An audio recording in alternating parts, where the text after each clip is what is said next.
Good morning again, guys. Sorry about the shaky. So we're working on the hinge today. We've got our tape mark, we've got our mark so we know where we're at.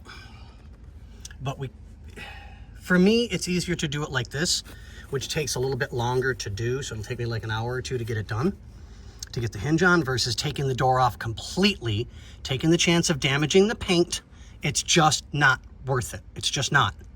So leaving the bottom hinge on and giving myself that little bit of room to work with, I can get the bolts in, get everything set, ready to go, and get it taken care of. So previous video, I showed you guys we got the turn signals working, so that's all good and taken care of. And I got the last screw in there to get that buttoned up. And then I got all of this done and got that buttoned up, which a couple of seconds here and there. So diagnosing the sockets and everything and spending this. Hopefully I'll have this done shortly and I can find some more nickel and dime stuff to do for the interior, get the interior all done and taken care of, and then we'll go from there. I still haven't had the chance to diagnose 100% why the dashboard lights do not light up. It's probably going to be a fuse is what I'm guessing.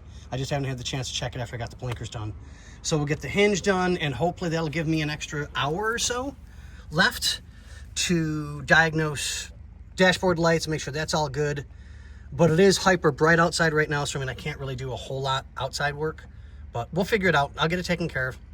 But all right, guys, just wanted to give you a quick update video and we'll go from there. All right, guys, see you on the next one.